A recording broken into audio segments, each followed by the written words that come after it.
For those joining just now, if you're able to introduce yourself, please do so in the chat. It would be great for others to know who's here. As you will have heard, the meeting is being recorded, and we're recording the discussions that take place here, the input that we'll hear, and the Q&A session, and then the recording will stop, so it won't be carrying on whilst you're in breakout and discussions.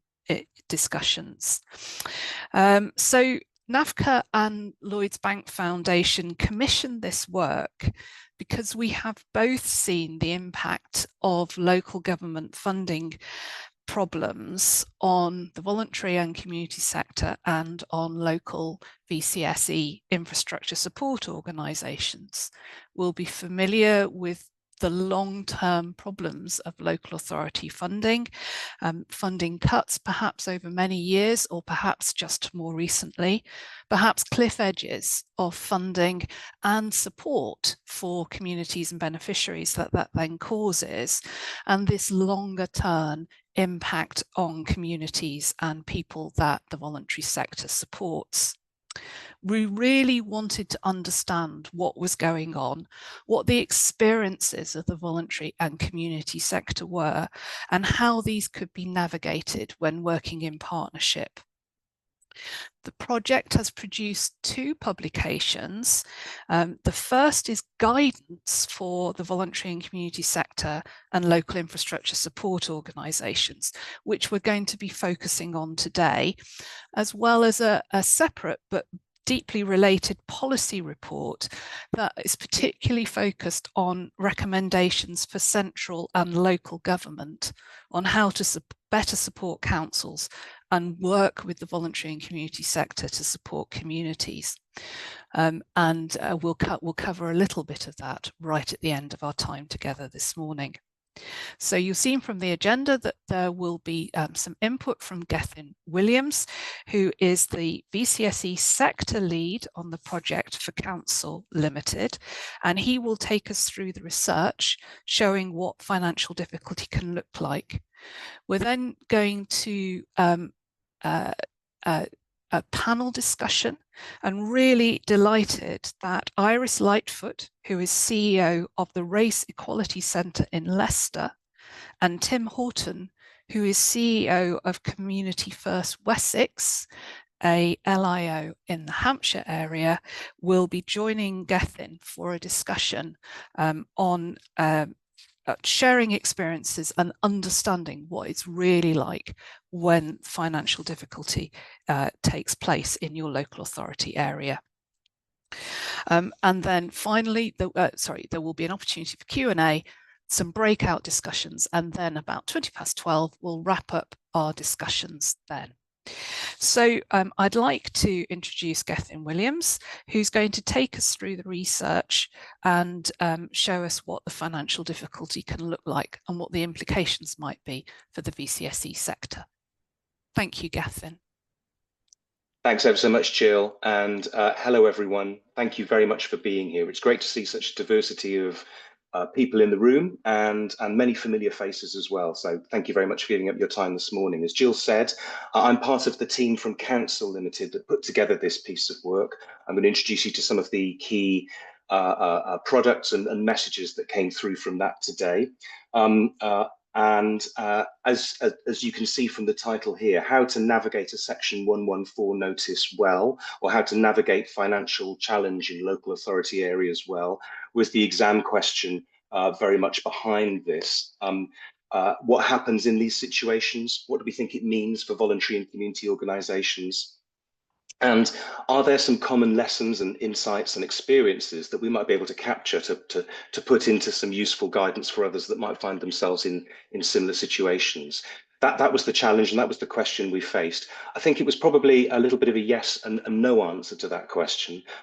One of the things you'll hear us say a lot today is that there doesn't seem to be any fixed blueprint for what a Section 114 looks like in a local area. So there's no common path that we can all adopt. Local areas are very much encouraged to navigate their own way through these things depending on local context and local circumstances.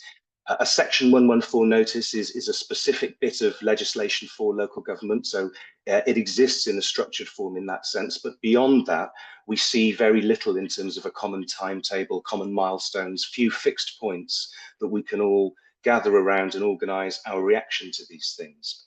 So we tried to develop a set of products that could cope with that type of uncertainty, I suppose, and build in flexibility to help local areas navigate these things well. And this is where we've landed. As Jill said, we've got a couple of things to share with you. The first is guidance for small and local voluntary sector organisations experiencing different versions of financial challenge in their local area, and that's mainly what I'm going to talk about. But we've also got the policy report with recommendations for central and local government and the voluntary sector too. And I guess that's got a bit more of an eye on the future, mitigation, ideas for reform, those kinds of things. And if you want a little bit more about along the lines of what we're doing this morning, then there's a podcast that we've recorded, which is a little more conversational in tone and introduces some of the key themes with myself and my colleagues from Counsel, and also Jill, our chair today as well. That's going to be available via NAVCA, and I'm sure links will be posted kind of as we go through. The rest of the research team, I'm afraid, couldn't be here this morning, but you've got me, and I hope that's okay.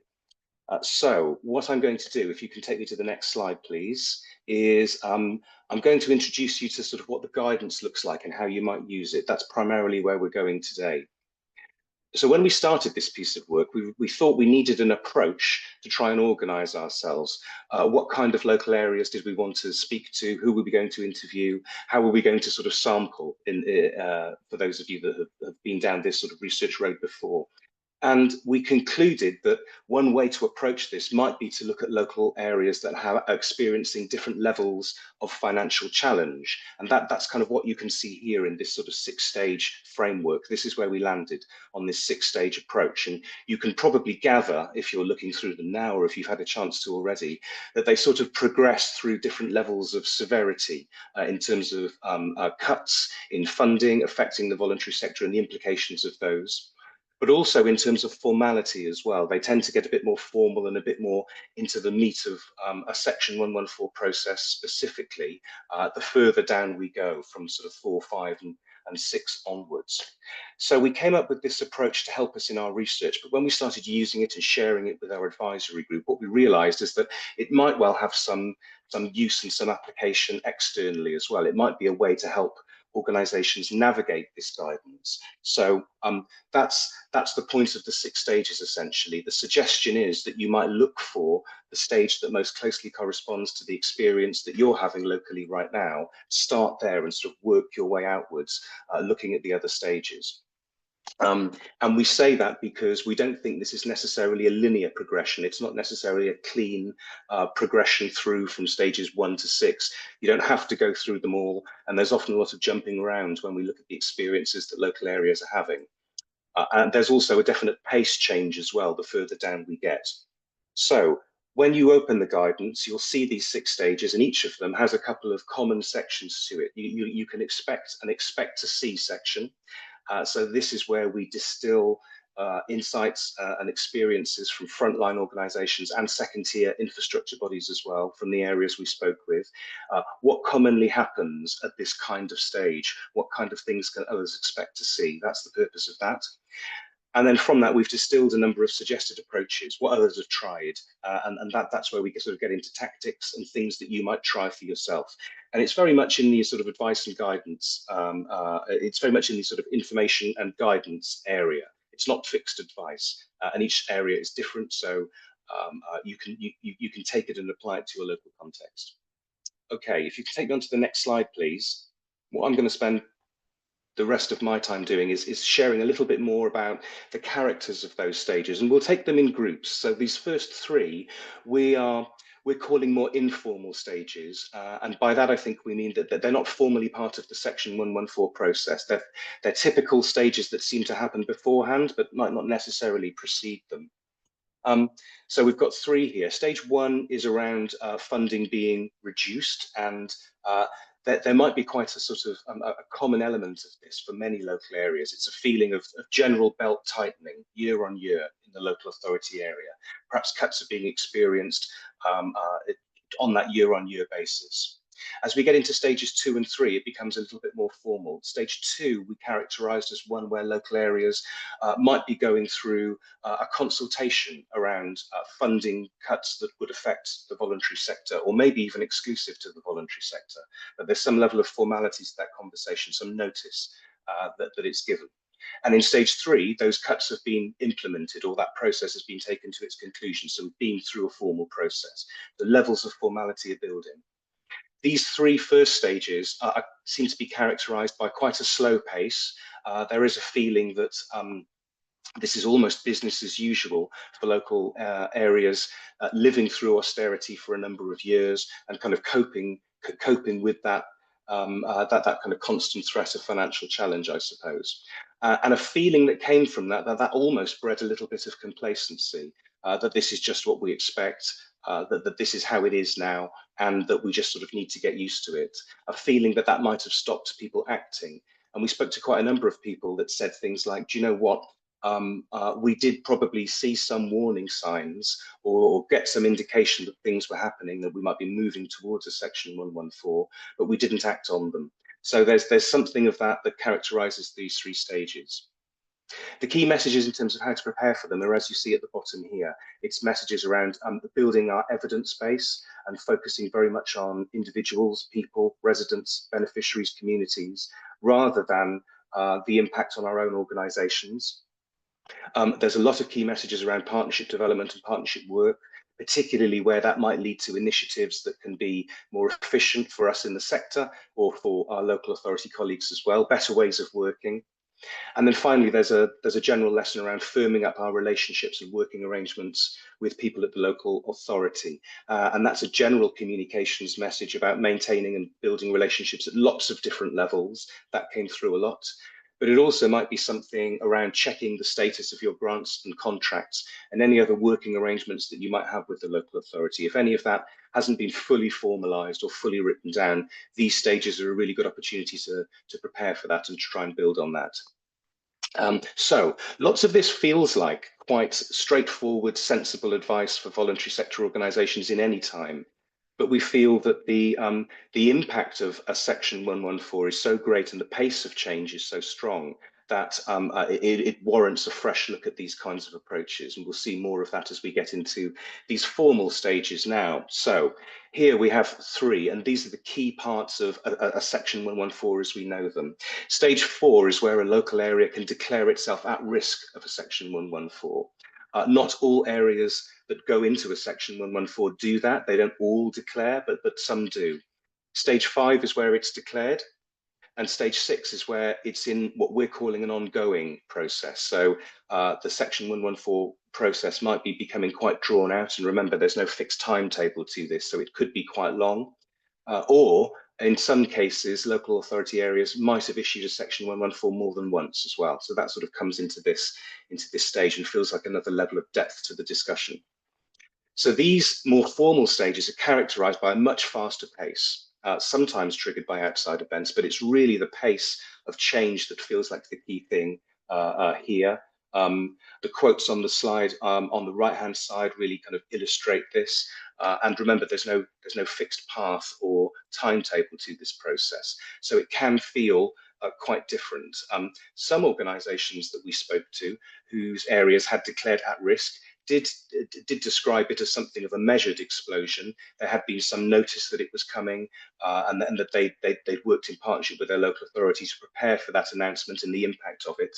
But I think it's fair to say that most of the areas that we spoke to hadn't had that experience and progressed quite quickly into a 5 stage where all of a sudden it felt like we were living in a very different world. The rules of the game had changed. Very little certainty about what was going on, and the word chaos was mentioned, quite a lot of times. So big change at pace when we get into these stages. The general messages around navigation and preparing and dealing with this well are, as you can see here on the bottom of the slide. It's about keeping open lines of communication with the local authority, trying to maintain that dialogue, even when it didn't feel like there's much to say. Keeping that relationship going was felt to be really, really key. There was a lot of reflections around the need to become quite comfortable with quite a high level of uncertainty, relating back to the point that there's no fixed timetable for these activities. Being able to live with that felt like a skill that many voluntary organisations were needing to develop at pace. So to prepare for that would be advisable.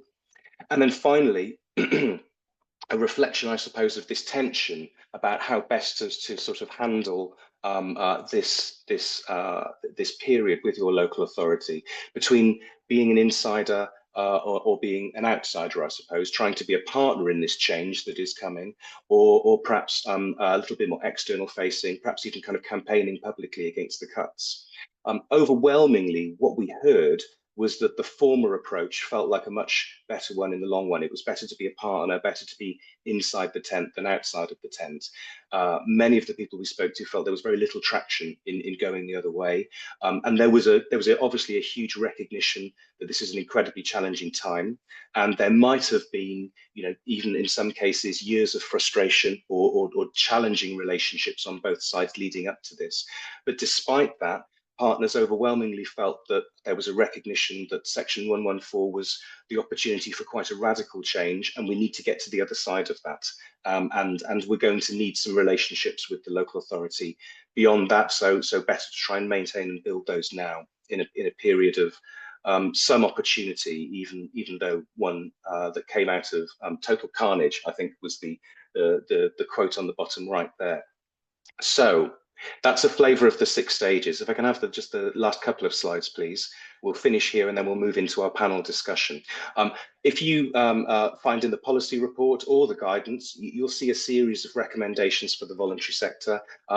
This distills some of the things that I've been talking about. Much of this has been mentioned already. I'll just highlight a couple of quick ones that we haven't talked about so much. Number 4, don't forget your wider statutory partners. This is a nod towards the integrated care system, the health and care partners in the area.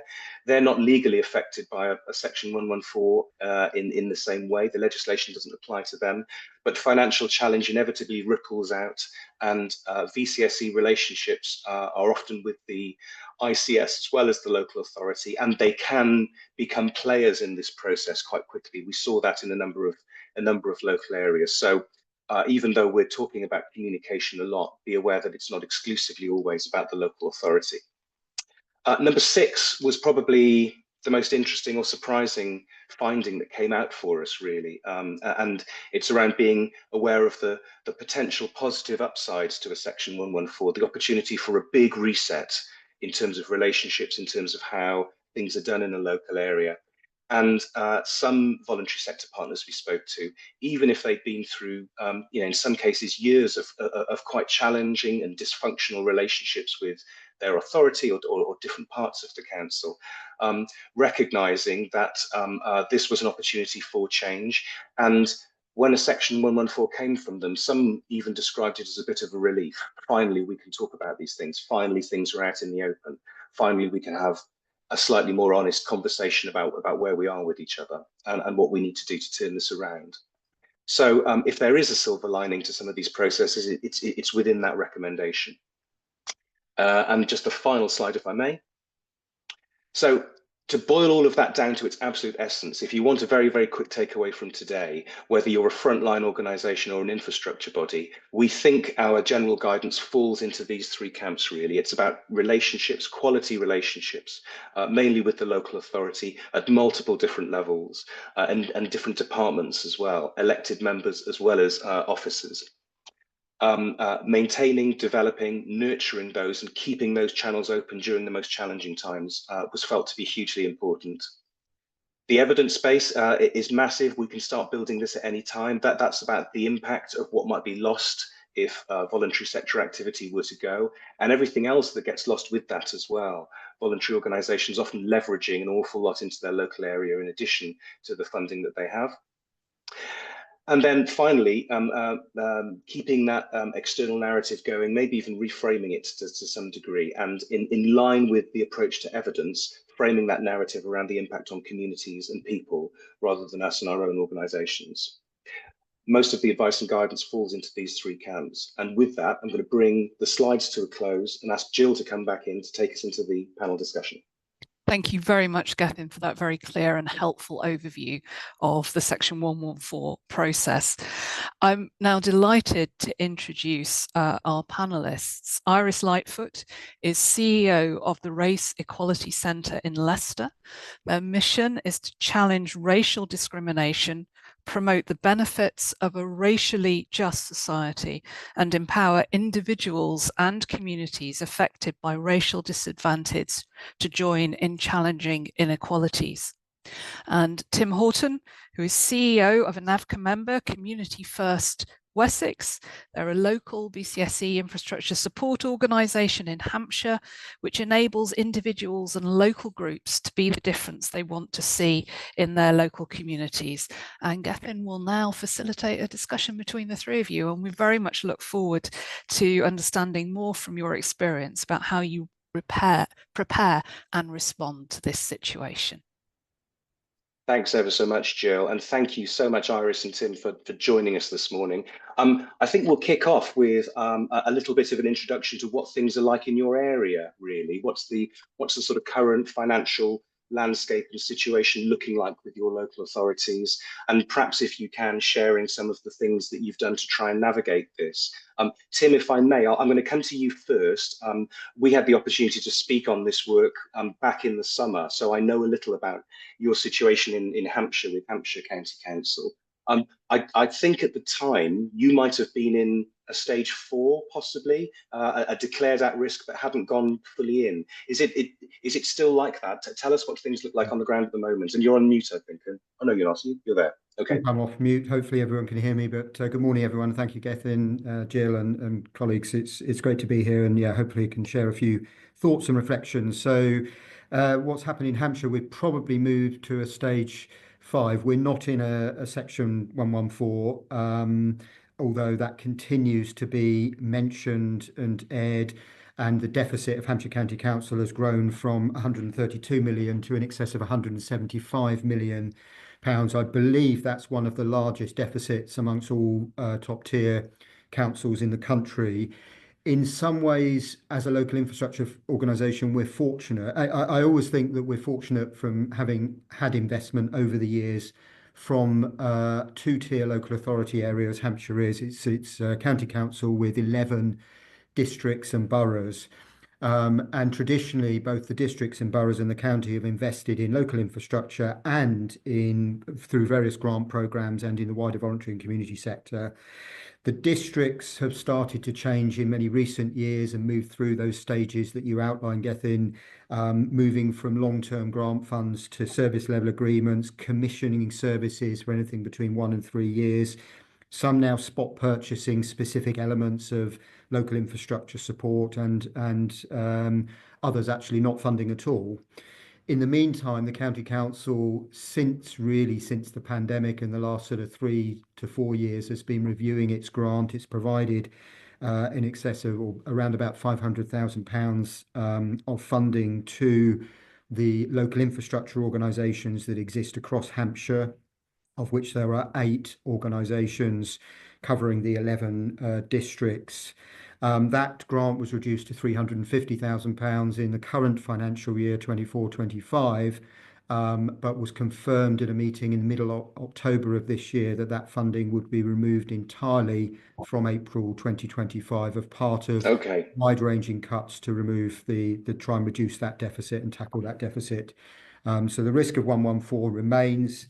But the decision has been taken to remove not only the funding for local infrastructure, but the vast majority of all grant funding that was given to the voluntary and community and social enterprise sector from the county council, anything that's not deemed to be statutory service to enable them to prop up and shore up adult social care, the exponential increase in children's services in particular. Thank you, Tim. And some of that doesn't sound too uncommon. And one of the things that we heard a lot was about probably the natural inclination of a local authority to reach for cuts in non-statutory areas of service first. Lots of voluntary sector organisations have experienced that sort of thing. So still quite a precarious situation in Hampshire and a really big county council. Quite a kind of complex geography there, lots of transformation going on. We'll come back to you for some more on that. But Iris, can we have a discussion about what things are like on the ground in Leicester at the moment? And I know we didn't have a chance to talk to you when we did this work, so you're coming to our research a bit colder. Would you recognise any of those 6 stages? Would Yes, I they do. apply? Yes, I'm coming very cold, but I had forewarned you previously that the Race Equality Centre TREC is not funded currently by the City Council. Nonetheless, Okay. Leicester City Council, is also obviously facing financial pressures. And at the point when we are seeing increase in the number of individuals experiencing particular needs. So, for example, housing has increased by about 87%, and its deficit is around 90 million. And it's expected to, if it doesn't actually, if it's not able to bottom this out, there's an expectation that it might be seeking to enter into the stage where it declares itself bankrupt. Okay. Currently, a number of the voluntary sector organisations are being threatened, which includes the play barns and playgrounds, and those that I would suggest are easy to pick off. However, there are individuals who are also realising that they need to be looking elsewhere for resources rather than concentrate solely on the local authority as its own and sole funding model. And that's a very sensible move, which is fortunately what we had done when the funding was stopped to the organisation in 2019. We were already actually been funded by other organisations, funders. Thank you, Iris. So that experience doesn't sound dissimilar to a number of things that we heard in the earlier stages, where voluntary groups were constantly going through these kinds of conversations with local authorities. You haven't been funded by yours since 2019, as you say. Can you tell us a little bit about what your organisation's relationship with the local authority is like now then? Are you collaborating in any areas, even though funding is off the table? How does it feel and look to you? We have a relationship with individuals within the local authority. We have a relationship with the officers who have some kind of connection with our services, and with some of the councillors who are responsible for some of our services. So it's not that we're walking past each other without speaking. We actually are polite to each other. In terms of meaningful relationships, we're getting there, but it's easy actually, I would suggest, to have these conversations when there's nothing to offer. And right now there's nothing to offer. So yeah, the relationship seems to be increasingly increased, but it's an easy thing to happen now. Yeah. No, I can imagine. Thank you, and we'll sort of come back to that in terms of what other local groups are doing to kind of cope with this situation, if we may. But Tim, sort of same question to you, really. I mean, how would you sort of characterise your relationship with the local authority at the moment? There's been an awful lot of sort of transformation ongoing. I know you've been quite central to some of that. Can you give us a flavour of it? Yeah, of course. Yeah, I mean, I'd say our relationship is still extremely strong. I'd describe it as a partnership, even with the threats to funding, and it's incredibly difficult because there are things that you want to say, and actually we've got a mature partnership where I still feel we're confident and able to say the things that need to be said, and make it very clear about what the impact of the cuts are. So we have what I would describe as a grown-up conversation, and actually, to be fair to Hampshire, there's some, incredibly, there's a temptation to say that the voluntary sector cares passionately, and some people in the local authority are doing it more because it's a job than a vocation. I don't necessarily buy into that. I think that the passion and the energy is there. The funding constraints are very real. We have to accept those whose fault they are, whether it comes from national government decisions or from local government priorities. We can debate, but actually what we should do is put the people that matter front and centre, and those are our beneficiaries, as voluntary organisations, and from a Community First perspective, we have over 500 member organisations who obviously we're very much supporting them and their beneficiaries. And the people that we're trying to help are the people that Hampshire County Council, in terms of their adult social care, the most vulnerable people, the older adults, adults with disabilities who are in receipt of care or are seeking care and support, children and families. And our priority is to come together as organisations and sectors and try and work through some of these really difficult struggles and identify solutions. It is always difficult if one body is providing funding and the other is delivering a service, and for no reason other than the money's dried up, the service, is impacted. But the time for change, and one of the things that we've tried to do is continue to forge and support a range of partnerships and networks to which Hampshire County Council participate and are regular contributors. So a couple of examples, we've got a range of health and wellbeing forums that we run on a very local place-based level. We've got a county-wide social prescribing network. We've secured some investment from the ICB, so you'll reference Gethyn to other partnerships and other opportunities, not necessarily solely focusing just on the local authority. And of course, the local authority through their adult social care are part of the ICB. The other avenue that we've had some positive developments with is around public health. And one of the small, probably wrong to describe it as small parts of local government, but one of the parts of local government that have been less impacted by the cuts. And again, a recognition that public health messaging, programs, interventions and support are vital to that early intervention and prevention agenda. So again, what can the voluntary sector do more of? I have found that there has been too much local authority trying to do things to people to change behaviours. And we've got a number of interventions in Hampshire around child obesity, around so healthy weights.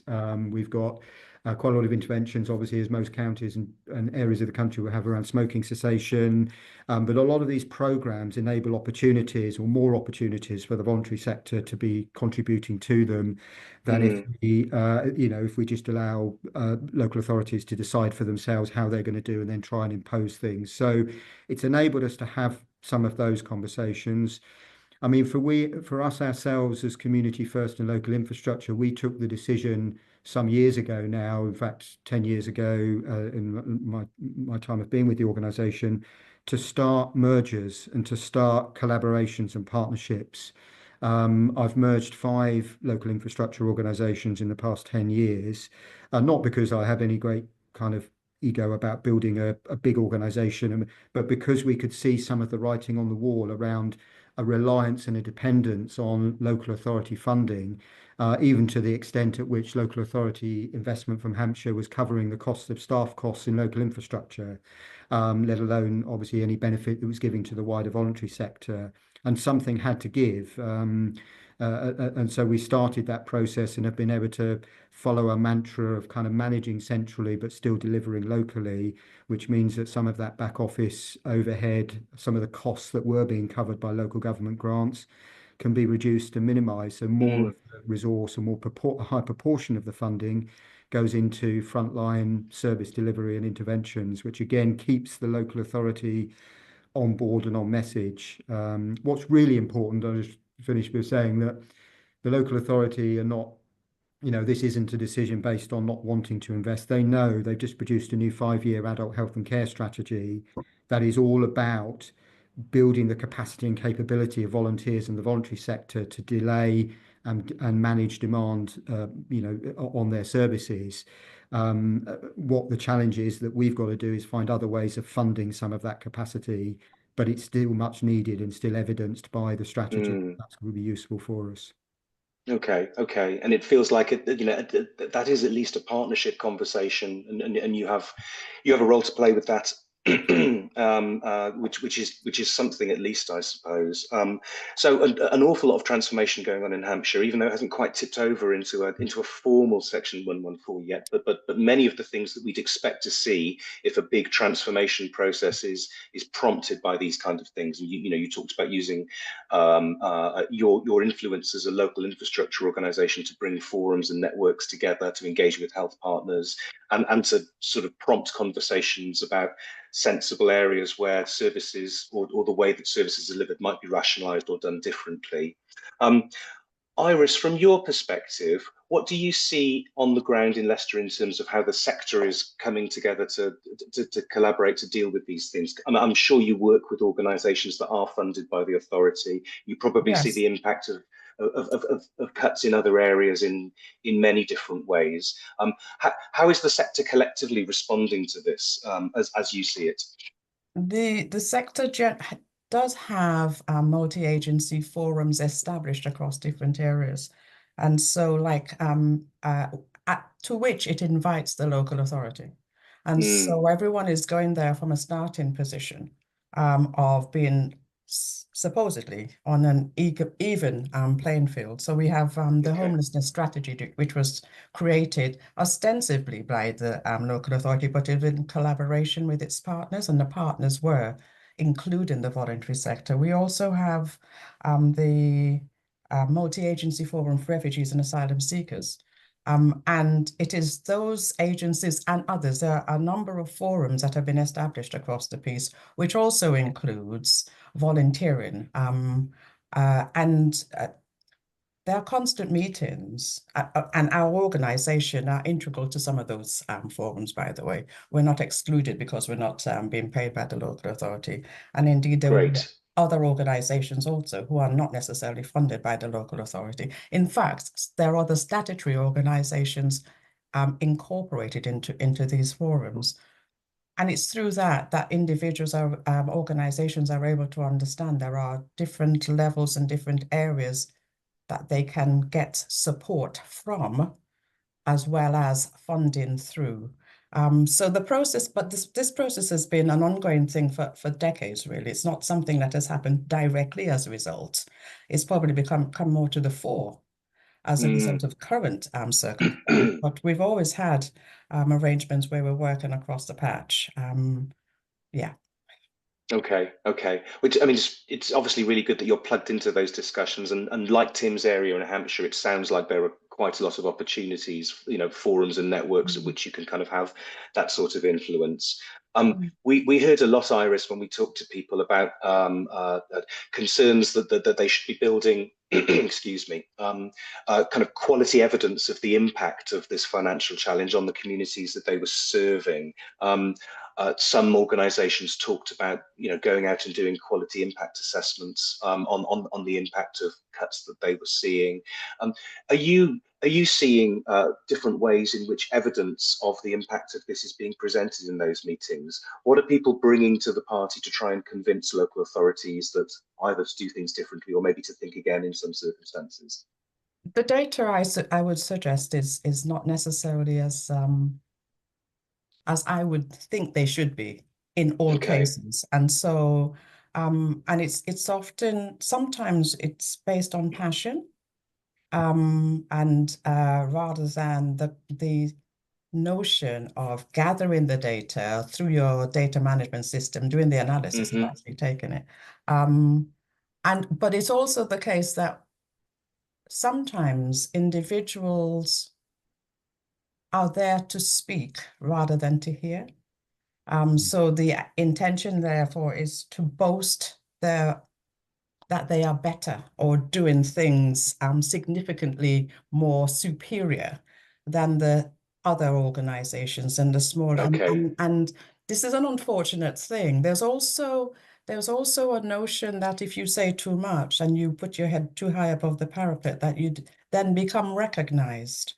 And there are because a lot of the organizations are very small. And so individuals would want to keep their heads down, and even though they're doing sterling work, and try to get on with it. From our perspective, I mean, we are currently undertaking a social impact on investment analysis, which I feel would be, and that's about us wanting to ensure that we have we know it, but we want the data to support it. And that's what we use. That kind of evidence is what we'll be using when we are going after monies elsewhere. Because actually there's very few people that can go after monies from the City Council now because it doesn't have the money to give. And it's made that quite clear to individuals. But individuals on the whole, in the main, organizations, I should say, on the main, they do talk to each other external to these partnership arrangements. Okay. I currently our organization currently administers the Racial Minority Voluntary Sector Assembly, which is about just under 130 small organizations, where we share data with them, where we actually make them realize that they are part of the bigger conversation external to those individuals who come into their offices, because oftentimes there's an assumption that let us just get on with what we have to do, more often than not because it's so much to be done, rather than engage in the larger conversations and the wider discussions, which is so relevant to how they're then able to do what it is that needs to be done. And that's a learning process, which we try to be a part of.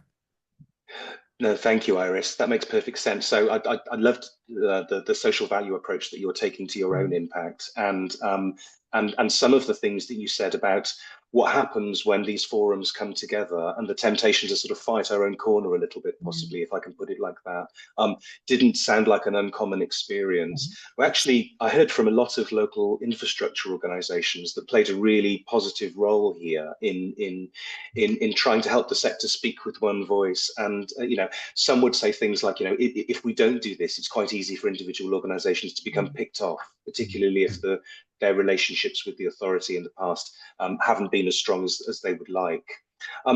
Tim, similar question as we sort of start to wrap up, I suppose. What does kind of quality evidence look like, do you think, from your perspective? What are the things that we can bring to local authorities that might really, you know, get their attention and put things across in the right way during these periods? Yeah, absolutely, and concur with Iris. You know, I think the temptation is for organisations to focus on their structures and their organisations and what will happen to their organisations as a result of funding cuts, and trying to get organisations to see the bigger picture. The role they're playing in the prevention and early intervention agenda means that the focus has to be on the impact for the beneficiaries. What difference will it make in order to, you know, if we're talking about organisations, so we did a lot of work with organisations working with older adults, and just showing the volume and also around carers as well, and trying to ensure that we could paint a really holistic, clear picture of the impact that it would have in terms of actually increasing demand on adult social care rather than reducing and managing demand. But it wasn't about, we tried very hard to make it not about individual organisations and individual structures having to exist. And I have to say there was incredible bravery and commitment from a number of voluntary organisations who are prepared to do that. There is need for transparency, because Iris is right that, you know, there's still an element of competition, elbows out, people not wanting to share too much, or when they do share, it's about promoting their own benefits rather than necessarily for the greater good. And I think that's a challenge, because at the end of the day, we're either volunteers or employed by organisations that have a mission and we have a commitment towards, and we need to focus on. But I think that is a role for local infrastructure in trying to measure that impact. And we provided some training to organisations and how they could better measure impact, demonstrate impact. What we also did really effectively through some of the consultation periods and actually outside of that was have a really careful kind of media strategy. So I know we're in a fortunate position where I had some resource. We have a good links in with the media. We were featured on national news, ITV and BBC, around public sector funding cuts and pressures earlier in the year. Some of our community transport services. These are real people living real lives in real situations, and we were able to very clearly articulate what the difference would be to some of those individuals and almost tell their stories. And reporters would come on our buses and film them and tell the narrative around that. And the more personal stories and testimonies and qualitative as well as quantitative information you can share, it really brings it to life. I think we've also got an opportunity, because quite a few councillors have changed during the last 12 months in election. Quite a few officers have changed at the senior level. So that's all been part of it. And we've actually got a position now where we're starting now to have the conversations with councils that thought well, we'll bring stuff in-house. We know what you do it well, we can see the benefit, the impact, but we can do some of that ourselves. Actually now saying, no, we can't, or no, we can't afford to do it ourselves. Actually, what more could the voluntary sector do that links very directly to our statutory services? So it's unlocking further conversations, I think. Okay, thank you. That's great, and a really nice thread there through those transformation discussions to building the evidence base around people and communities and residents, and how that seems to have affected the way that you're communicating what you're trying to achieve with the council, and getting them to think differently too. Both of you, thank you. That was a really rich discussion. Really grateful for your insights. I'm gonna, in the interest of time, I think we'll bring Jill back in at this point, and I think she might be bringing some questions through from the chat for us all. Yeah, great. Thank you very much. Thank you, Iris, Tim, and Gethyn, for a very enlightening session. So we turn now to the questions that have been posed in the Q&A, and we're able to build straight. Our first question allows us to build on the points that Iris and Tim have just been making. It comes from Rebecca Merzico from the London Borough of Havering, where the council looks like it's staggering towards a section 114. An organisation with very strong standing with the local authority, but currently talking about removing grant funding entirely and increasing rent by 200%. Officers and councillors agree that it's ridiculous, particularly as the local authority relies heavily on the services that they deliver. But they are struggling to get the messages up the chain in the council. So any suggestions from the panel on how to make the messages be heard, how to get the messages heard within the council, particularly with officers, senior officers, decision makers, and senior councillors? Thank you. I'm not sure if either of you feel like taking that one to start with. I suppose it's a question of influence, I suppose, really, isn't it? Tactics that might have worked well in your areas. I mean, Iris, I don't know if you're able to say a few things about this. I just wonder whether or not the clientele, the service users, are from any particular cohorts that sit within the equality legislation. And the argument could be used that the impact is going to be significant to, say, women, disabled people, that kind of argument. And has a decision been made based on equality assessing who is going to be losing from the services that will no longer be there? Thank you. We heard that from a range of local infrastructure organisations, actually, trying to not necessarily challenge, but get the authority to explain the basis on which they might have come to some of these decisions. And even though statutory and non-statutory services is quite an obvious way to reach for solutions at this time, you can understand why local authorities might. There's still legislation that protects certain communities, and maybe that's an avenue to explore as well. Tim, do you have an angle on this one at all? Routes to influence. Senior levels. It is always difficult, and Rebecca, sympathies to you and challenging situations. So I think, obviously the more you can work collaboratively with others, the more that you can work through local infrastructure organisations and get a consistent message across. Actually, I don't know to what extent you've gone sort of through local media, press, raising the kind of profile of the issues, but doing so in a way that highlights as I mentioned earlier, about kind of stories for your beneficiaries, those that would be impacted, rather than just focusing on the immediate situation around the rises in rents or other things. What difference is that going to make to services? We've had some success in inviting councillors and decision makers to come and visit services, because there's a lot of lists of names they get, two-dimensional written funding proposals, things which are, they know where they are in their county or their district or their area, their local authority area, but when was the last time they actually went there? They engaged with the people that use those services. So actually opening their eyes, I think it is a challenge. I would always try and offer some alternatives. It's really difficult if you're just fighting something and they want to do something or are feeling like they're forced. Remember that you know, the majority of local authorities, I'll go so far as to say probably all local authorities, do not want to make cuts. They're feeling under pressure. So they if you can offer them any form of solution, maybe a partnership to look at sensibly, if the rents are being increased. We had a situation with one local authority where they wanted to make sure that any community building, any asset they owned was going to be under an absolute full repairing lease. All the liabilities would be passed to the lessee. It just would make some of the old historic community premises where roofs were leaking and windows falling out and things just impossible to maintain. But actually, when we presented them with the alternative, which would be there would be a number of organisations handing these back to the council, they actually gave some ground on that, and we've worked with them on a programme where sensibly the voluntary sector can take some responsibility, but not the entire responsibility that it was. And we've found ways of working together on that to ensure that those assets remain open. So no easy magic wand to have one solution, but a couple of options.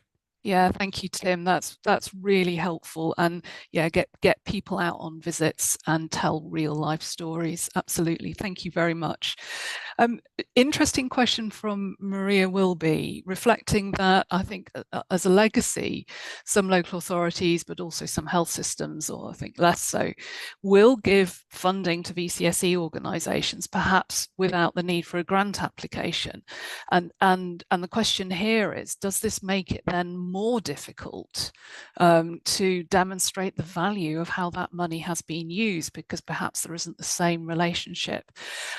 Question is, does the panel have any experience of this, and is it always better to get a fully funded contract and or grant application signed, sealed and delivered? Thank you. I don't know who would like to pick that one up first. It's a really interesting reflection on evidence, isn't it? Well, I mean, it's a great question, isn't it? And we heard quite a lot in the earlier stages in areas that aren't in Section 114 as yet about trying to firm up the formality of some of the working arrangements they have. I wouldn't necessarily call them gentlemen's agreements, but a good relationship with an officer, or less structure around your kind of grants program. Yes, the devil is always in the detail with these things. Iris, do you have a take on this kind of question? I mean, you're not really in a funding relationship with your local authority at the moment, so I don't know, you may not want to. And when we had a service level agreement. So you had a service level agreement, so it was quite structured in that sense. Maybe Tim, then, have you come across this much? I have. I'll give my view on this is really clear. I would always recommend that there is a written agreement. It doesn't necessarily need to be long-winded, but there needs to be clarity. If that officer that you have the gentleman's agreement with, leaves, as is happening all over the place at the moment, the long-standing relationships.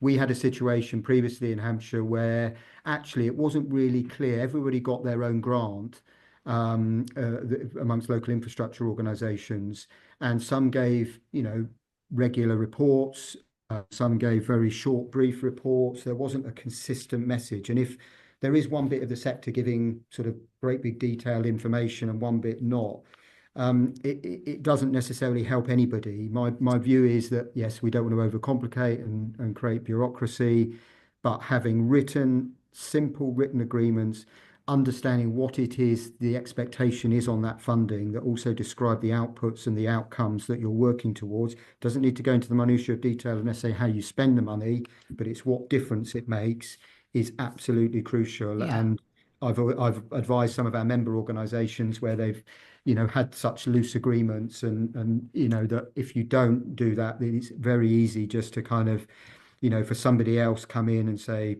that didn't exist, or I'm sorry, you had that agreement but we can't continue it, and there's no legal recompense and no comeback on it. So yes, do go for a written agreement is my best experience and advice. Yeah, thank you. Absolutely. Get it in writing and make sure you're evidencing what you're doing as best you can. Tell those stories and collect the information that's there. Thank you. Really, really good advice. We're going to just carry on a little while longer with questions and shave a bit of time off the end, because there's some really good questions come in and it'd be great to get the panel's response. So from Chanel Dwyer, where would you recommend going for funding after counselling, or even after or even before council funding is lost. I think, Iris, you had particularly had a strategy of sourcing funding from elsewhere. And I just wonder if you could say a little bit about your experiences there to start us off. Thank you. The starting position is don't expect to get every application that you submit to be successful. But in terms of directories of funders, it's awash with the internet. It's awash with organizations who have been located within a directory, and you can actually register with quite a number of directories where you are, and by actually identifying your area of work, and so therefore it's separated into services, so that you're not actually just rolling through a whole host of names. There are a lot. Actually, the money's there. There is money out there to be taken. The difficulty is whether or not you can sell what it is you're doing, whether it sits with what funders understands. Because what I found strange is having to use the terminology that the funders are using in order to get the resources. Because I would argue English is not my first language. I speak the way I speak. And I don't necessarily utilize the terms that are often changed over time. And so what you're used to last year is not the same terminology that's going to be used next year, because someone has come up with something fancier. But the money's there, directories are there. Some voluntary sector infrastructure organizations have directories that you can access. But go online. If you don't go online, go into your voluntary sector, your organizations, infrastructure organizations portal, and see what they have. There is money. Oh, someone just put get grants .org.uk. You know, it's the resources are there. But there's a hell of a lot of us going after the same things. Yeah. And so the competition is blooming tight. Yeah, that it is really challenging. Thank you for that. Directory of Social Change, as I'm sure many are familiar, also have good resources. In addition, we also know that funders have paused some of their funding currently, and that is a real challenge for many VCSE organisations. I'm just going to invite Tim to very briefly add anything that you have there, and then I think we might have one last question. Thank you. Thanks, Jill. Well, the best time, in fact, I was just having a conversation with a colleague yesterday and I was saying the best time to start looking for funding is the day after you receive a grant or a fund that you're successful. Don't wait. Don't wait for potential cuts to happen. Don't wait for, you get either your year or 3-year funding, and then 6 months before you start thinking, well, where should we apply again to keep this going? Actually start. It's got to be a constant. And I know that's a real challenge for small organizations. So use your local infrastructure. In Hampshire, we have regular local funding fairs where we actually bring funders together to meet face to face. We produce a Hampshire-wide through one of my colleague CVSs at Basingstoke, Voluntary Action, produce a funding news for the whole of Hampshire, and we fund that through some of the grant funding we get. So it's produced once consistently. Think about what you're doing. If you've been funded by a local authority, is there any risk that you've started to drift into doing things that the local authority wanted you to do rather than things that were properly evidenced by the needs of your beneficiaries? So if you're moving from local authority funding to non-local authority funding, just pause and take stock of what the needs are. Have you properly evidenced those needs? Are they still the same as you've been commissioned or grant funded by the local authority to do? Use universities. We've got a really brilliant partnership with a couple of our universities, but one of them is with University of Winchester, who host a volunteer hub for us, and they do some incredible research through research funding that they can get around the motivation of volunteers, the need for volunteers. So a lot of our evidence comes from some of that already funded program, and it means that we've got a head start when it comes to other funding bids. So a few ideas there that you might want to just think about. That's great. Thank you very much. And in one sentence from each of the three of you, I wonder what you make of this as to one of the strong recommendations in this guide, and from experience on the ground is work together and collaborate. Does this risk threatening the diversity of the voluntary and community sector? What do we think? One sentence, and then we'll move to our breakout groups. I need you to say that again. Okay, yes, of course. So, does the push to work collaboratively and in partnership between different voluntary and community organisations risk losing the diversity of different organisations across the sector? So it's a unity at the expense of diversity question. Yeah. In a sentence. I would fair. probably say I would hope not, and perhaps the answer is in reflecting the diversity of the communities that we're serving, and that could be a unified message for everyone. Yeah, Iris. I think it does risk it, and in all honesty, everyone. Different communities require different services because they have different needs.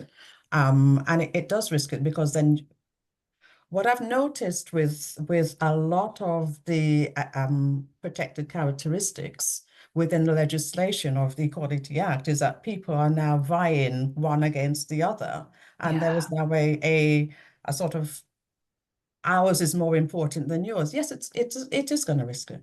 I mean, and I tend to find sometimes in situations like this, we become very polite and we use words that are very, very calming in the knowledge that actually, tell the truth, it will risk it, I believe. Thank you. That is a very important point on which to leave it. Tim, I'm just going to pause us there. Thank you very much. Thank you. So there are risks here for the voluntary sector as much as there are opportunities. Yes, there are. Yeah. Iris, Tim, Gethyn, thank you very much indeed for your input and your contributions this morning.